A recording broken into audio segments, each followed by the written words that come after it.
Welcome to the Whole Person Parenting Podcast. We're here to have honest conversations about how to follow Jesus and parent kids in a whole person way. For more content and encouragement as we support you on your journey, you can find us on Instagram, YouTube, and wherever you get your podcasts. We're so glad you're here. Now let's jump in. Hi, welcome to Whole Person Parenting Podcast. It's a good day. Yeah, it is a good day. It's a good day. We went to church this morning. Yes, we are filming in the afternoon. We're filming in the afternoon. Yeah, usually film at night. So we're actually like maybe a little more awake today. I know, that's true. Not that we film super late night, but no. Yeah, maybe a little more awake than usual. Mm-hmm. Had a good day. It's a Sunday. Yep, it's a Sunday. It has come to our attention that we have never actually introduced ourselves, so we do want to take a moment to do that. My name is Presley. Yes. And I'm Valerie. Yeah. And this is my mother. Yeah, and my daughter. Yeah. And I think you've probably gathered this by now. I would hope so. If you're It'd be really weird if we weren't. Week 3. But or episode 3, I guess. Episode 3. Week 6. Yeah, week 6. So we're doing these every other week. So episodes drop every 2 weeks. And so just to kind of reorient, this is a new podcast, and we're here talking about parenting from a relational, spiritual perspective, Christian view. And so anyway, we've not been the best hosts. We're kind of new to this. And so we kind of just were like, no, I don't think either of us even thought about it. We just were like, let's go. We're us, and yeah, that's all. You were supposed to know this by we don't know how. Anyway, yeah. Okay, so we're gonna do better with that. We really are. So We're committing to saying our names. Yes, we are at the beginning of the podcast. Committing to introducing ourselves as we should. Mm-hmm. I think it's a good way to do it. Yes. Yeah. Okay, so let's get into our content today. What we're gonna be talking about. And it's kind of serving as a part 2 to last week's episode, but not really. It's its own separate topic.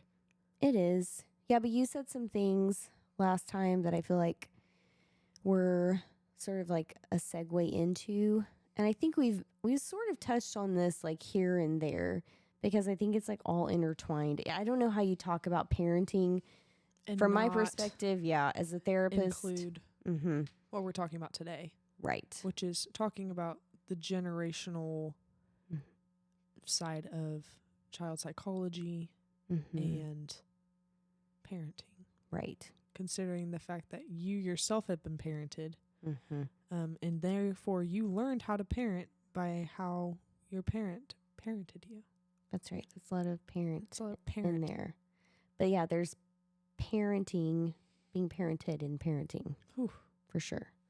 So we're going to talk about that, hopefully to give some insight, maybe just some thoughts around that. It's one of those things I think, Press, that like I know you'll realize one day, like in an experiential way. And I think conceptually you get it for sure. But there are these moments in parenting, and I think for any parents who are listening, where you're like, suddenly you realize that whatever it is you're doing in your parenting moment it's like you're transported in time. It's like you are your parent. Either you are your parent and your parent's kind of like coming out of you in a weird way. I know. It sounds creepy. It's not like you're a host or anything. I just mean like that sounds it's so just weird. Like it's a parasite. No, it's not like that. No, I just mean like it's like where you're like, is this awareness of like I sound just like my mom. Yes, like I sound just like my mother. Or someone else says it. You're like, you know who you sound like right now? Right. Your mom. Yeah. Your mom. Yes. Or you're like, something just came out of my mouth that was like, oh, my mom always used to say that. A spitting image. Yes. Yeah. It's like a mirror. It's like a mirror. Mm-hmm. You're like, oh my gosh, I can see myself in a whole new way right now. Right.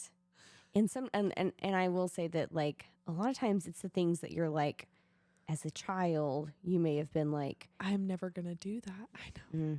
Yes. And every kid has that thought. Like, You're like, when I'm a parent, I'm never going to do this. I'm never going to do that. I will never fill in the blank, whatever that thing is. And then you find yourself doing it. And then you find yourself doing it. Yep. And so, yes. So that's where, like, it's one of the things that we don't always talk about, or we talk about like kind of in a funny way.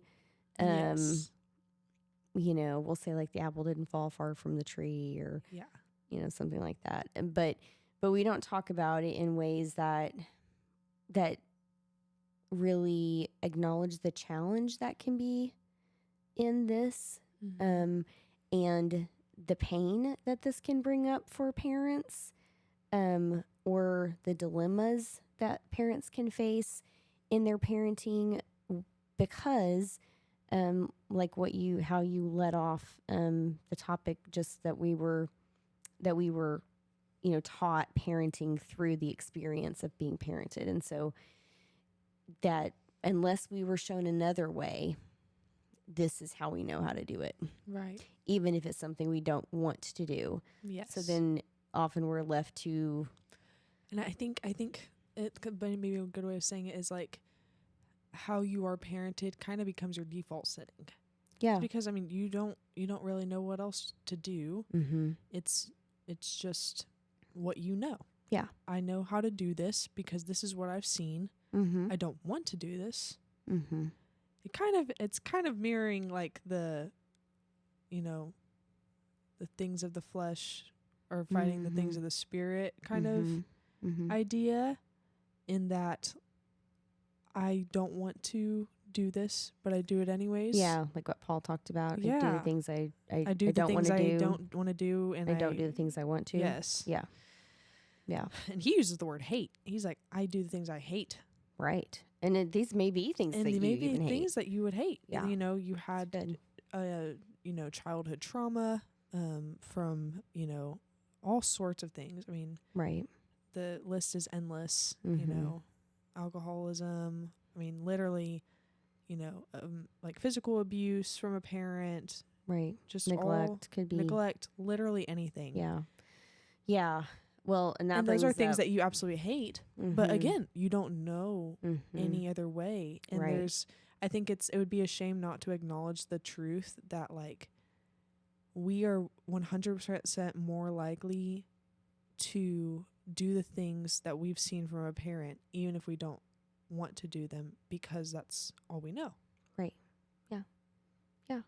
It is. It's what we learned. Yeah. Right. It's like yeah, it's been learned by us, and so and maybe even integrated into us in ways, and then like kind of the story of our lives and stories we tell ourselves about what it means to be a parent,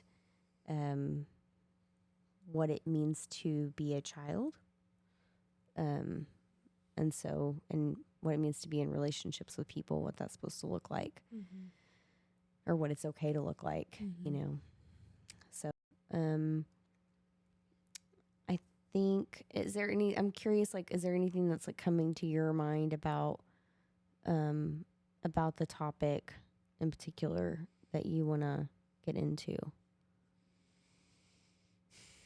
I mean, honestly, first thing that came to my mind was this week, we had one of our family members had a baby.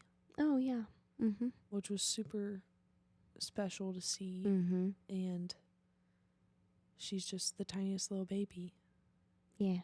And I just was sitting there holding her, and I was just like, it's such a privilege. It would be such a privilege to be a parent. Yeah. Like, to get to just pour into this little baby and see them grow up, and like it's such a beautiful gift to get to do that. And I think it requires a level of stewardship that nothing else does except for maybe marriage, of like the fact that it's such a gift. But those two things now, you know, marriage and children, are the biggest, I would say are the biggest responsibilities that the Lord gives us in our Yeah. lives. I don't think there's something, Mm-hmm. greater than those two things for stewardship, and to do it well and to do it in a Jesus way. And so Yeah. I think it's important to like start from the beginning and say, like, this is a privilege. And I think if we take it from that mindset, wanting to get better, Yeah. like, I think Yeah. generational, issues, or, wanting to break the generational cycle of parenting that you have learned. Yeah. And not all Like, things it's are, important. yeah, it's important because it sets your child and you up for success, Right. to be able to acknowledge the areas of your life that have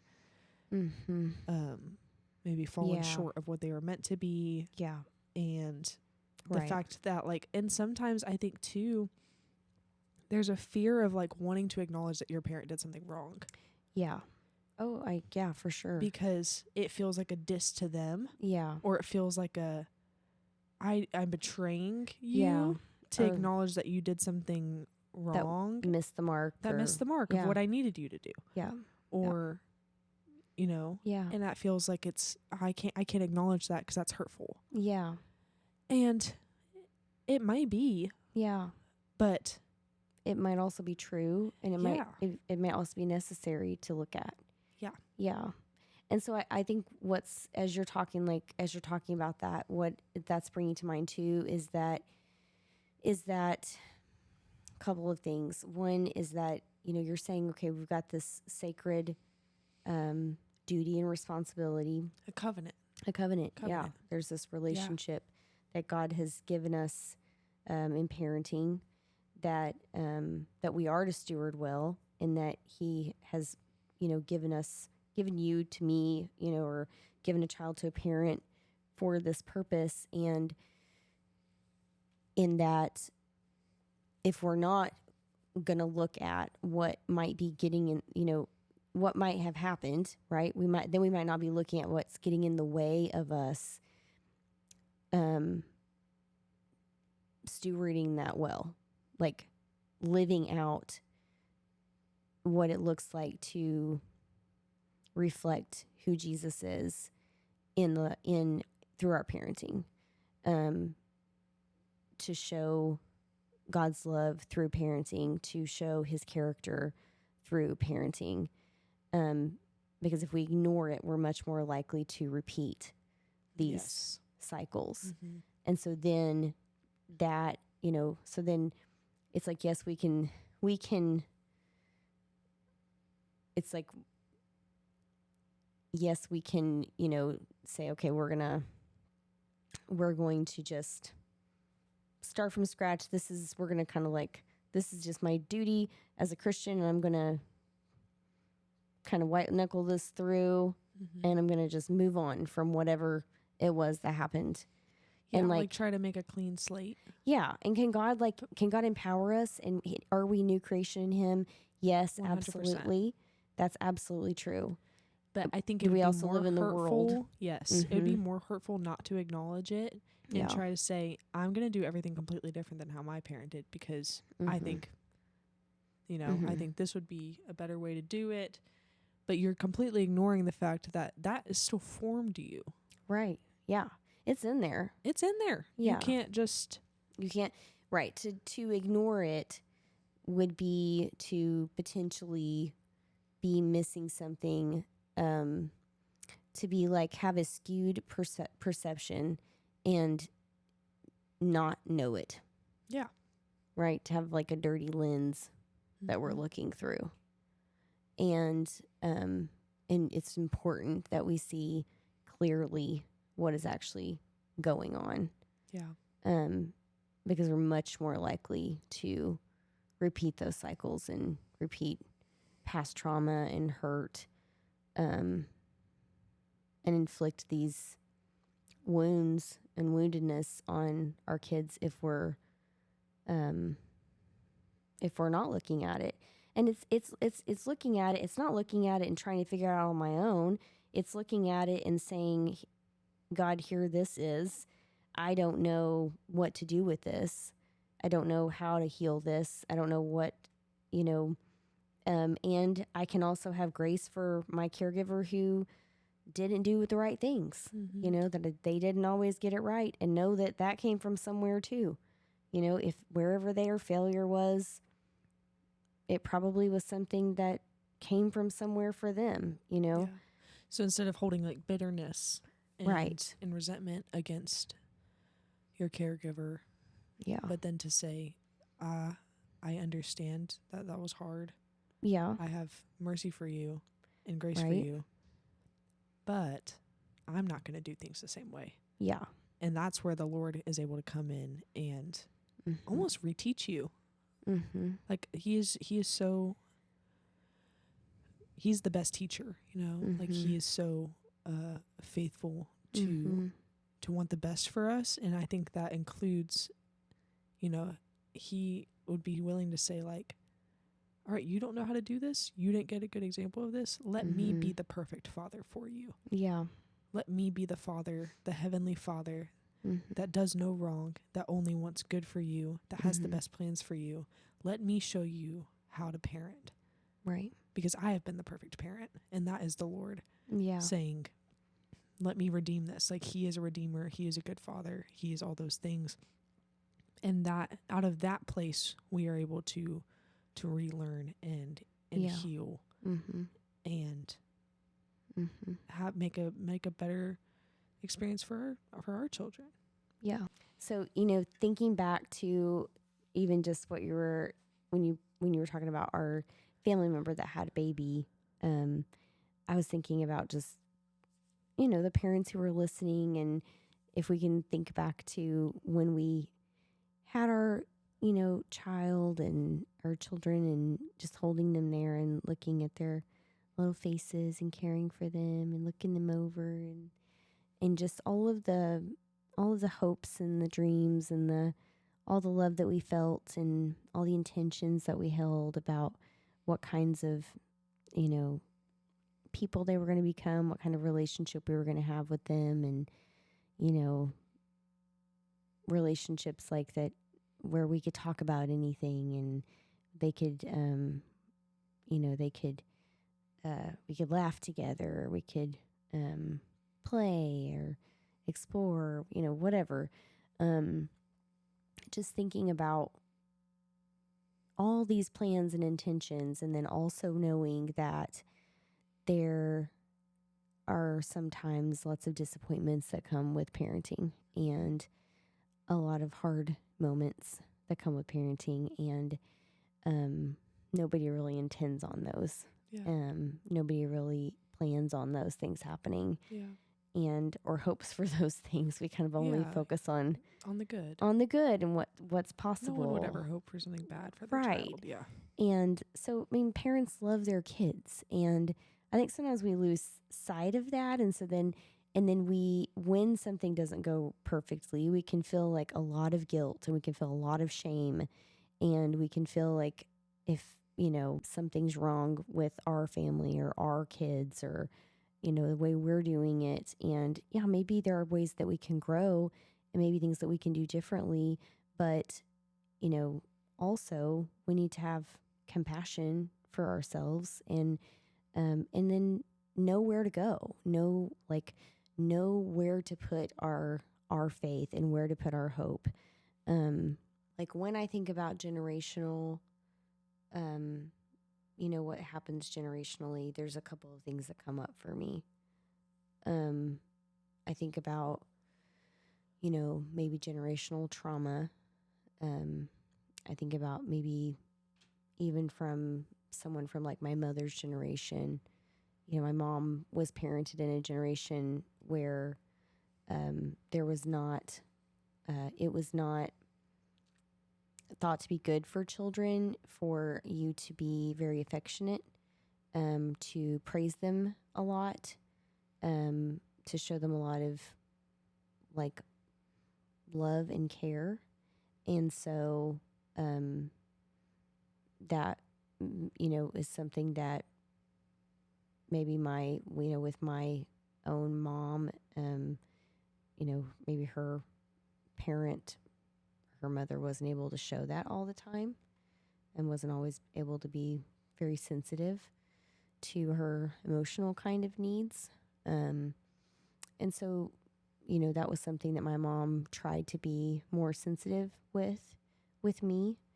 And there were some ways that she took some really big steps, I think, in being able to do that. I remember that she was able to allow me to be sad pretty easily. And I think that was something that her mom wasn't able to do.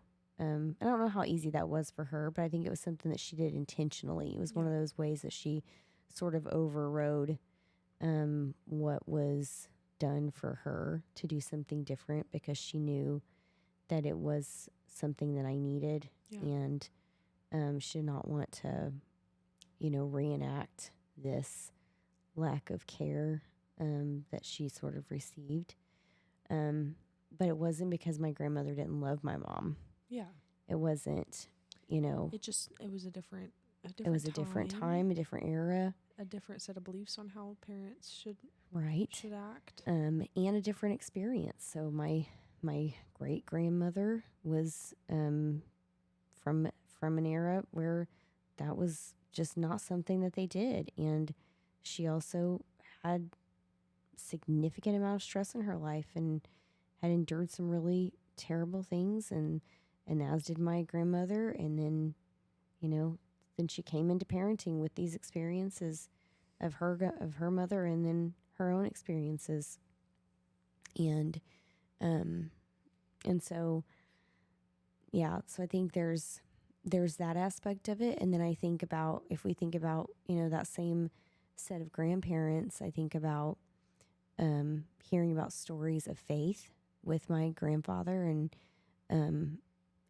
even my grandmother. She had some challenges, but she also had a very real faith conversion. And my grandfather would talk about being saved on a Navy ship, like by himself, just reading a Bible alone, and having a radical conversion, and him giving up drinking and gambling, and having a complete turnaround, and becoming a pastor, and then pastoring for the rest of his life and starting a church. And I have a pretty significant faith conversion story on the other side of my family, where there was also a lot of trauma happening with my, with one set of great grandparents. And but then my grandfather was saved in a tent revival at 11, and became an evangelizing minister at 13, and traveled all 50 states and around the world, as an evangelist. And these stories of intergenerational faith that were also happening.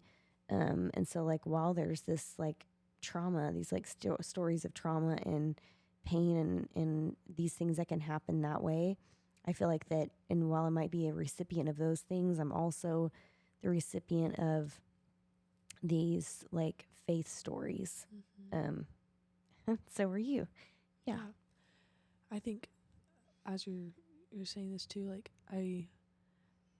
I've remembered throughout my life, hearing these stories about wow, these are my family members that are just huge workers in the faith. And I feel a sense of pride that this is my family that has been so running after the Lord for so many years. And it instills a sense of gratitude in me, but even as you're talking, the lives that your grandparents, both sets, lived were drastically different than what Nana had to do, and what Nana lived, which is your mom. Yeah. She was not a traveling pastor. I mean, no, she wasn't, she wasn't, she sang and Yeah. she played piano and did amazing things for the church. But she also had a job, like just a normal job, working as all sorts of things, college student. Yeah. While you guys were growing up. I mean, it was just a normal job. But like, there's still, I don't know. I guess there's the reminder that like the Lord works through generations. Like he's a generational God. Yeah. And so the faith that like your grandparents built, my great grandparents built, is still, still thriving today. Yeah. And it's making me think too, like that that their parents, what their parents had experienced was very different than what the lives that they led. Yeah. That they chose to do something different than that, and they chose to really lean into the Lord and like in their faith, and like that doesn't mean they were perfect parents, but they were submitted parents, and they were parents who were taking seriously what that sacred sort of job that you were talking about, that the Lord gives us, as parents, and submitting that to Him. And so, it comes through those generations. Yeah. I think for the people who did not have parents that were Christian. Yeah. How difficult that must be. I mean, neither of us have had to experience that, but my grandparents did. Yeah, my grandparents did. I mean, I would say at least some of them. Oh yeah. Dad, my dad, your husband. You mean Papa Bill was not saved for many years. Yeah. Right. For many years. Came to the faith later in life. Very later in life, much later in life. And so he grew up with a dad who was not following the Lord. Yeah. But obviously the experience that I grew up with was having a dad that loved the Lord and served in church, and you could see the fruits of his relationship with the Lord throughout his life. And so I think I would say that to encourage anyone who did not grow up, to not hear what we're saying as, yes, although you have learned habits from your parents, and they might not have been following the Lord, and I think a lot of the times that's where a lot of the hardships of it's not only because but sometimes they're following the Lord, and then they've got these things that aren't submitted to the Lord. I think there's a difference there. There's definitely a difference. And so just encouragement to it could begin with you. It could begin with you, and Right. it does not have to stay this way. And I think we talked about this scripture before we started filming, but this is Paul writing to Timothy in 2 Timothy, and it's in chapter 1, verse 5. Paul's talking to Timothy and says, "I am reminded of your sincere faith, a faith that first dwelt first in your grandmother Lois and your mother Eunice, and now I am sure dwells in you as well."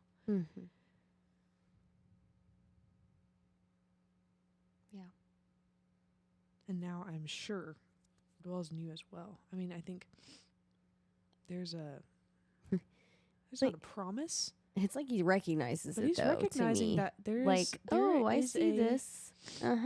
There is a generational faith that the Lord honors. Right. And he's like, I see it. I recognize this. Oh, I've seen this before. I saw this in your grandmother. I saw it in your mom. And now I see it in you. Yeah. And there's a sincerity to it. Yeah. There's this genuineness in your faith. Yeah. And I think that's, what a testimony too. Like, because it's not saying there is not a perfect faith. He's not talking about a perfect faith. He's talking about a sincere one, a genuine faith. It's to Yeah. say that like in like how I think like truth begets truth, right? It's like Yeah. it's like sincerity breeds sincerity, and so like we know we can't be perfect. We're not gonna be perfect parents. We're not gonna be perfect Christians. We're not gonna be perfect Christian parents. Yeah. Put it all Definitely together. not. And so, but what you can try to do is you can live a life that's submitted to the Lord. You can live a life in a way that's sincere in your faith, and that kind of sincerity can show and be picked up. Yeah. Like For sure. just be picked up It can and be. conveyed, you Yeah. know, and through you. Yeah. Which is cool. It's really cool. Yeah. So sincere. So how do we have a sincere faith? I think to me that starts with just honesty, you Yeah. know? I think vulnerability with the Lord Yeah. and where you're at, what you're feeling, what you think. Yeah. Not doing the thing where he already knows what I'm thinking. I don't need to tell him. Yeah. Rather just telling him, like, Right. this is where I'm at right now. It's not pretty, Yeah. but also I think understanding the character of God. Mm-hmm. And because I think faith is, acknowledging that, okay, these things aren't perfect, Mm-hmm. but I know the character of God, and therefore I can have faith that these things are going to work out for the good of in the glory of God. Yeah. Yeah. And you can trust him because Yeah. I know his character. I know that he's faithful. I know that he's long suffering. I know that he's kind. He's gentle. I know that he is compassionate. He's rich in mercy. And I know all these things. If I can know the character, and if you don't know the character of God, a good way to get to know the character of God is to read his word, is Exodus to learn 34. about him. Yeah, Exodus 34. Great. I mean, tells us right there. Tells us right there. who The he Lord, is. the He Lord. is Yahweh. Yeah. Yeah. And describes him. He describes himself. And yeah. If he describes himself, then that's something to listen to. Exactly. He's like, If the Lord's telling you who he is, that's a good thing to pay attention to. then he knows better than anyone. Right. And right. he'll be honest. Yeah. We should talk about that some more. Yeah, we should. Yeah, because it's so We should. good. There's so much to glean there for us as parents, but on how to convey who he is in our parenting. But yeah, yeah, I think a good challenge is to get to a sincere faith. Start with just honesty, beginning to trust him, and maybe trust was not easy to come by in your family, but you can trust in the Lord, and that is something you can count on. He is someone you can count on. Yeah. So, all right. Well, we hope to see you in a couple of weeks. And until then, Adios. yeah.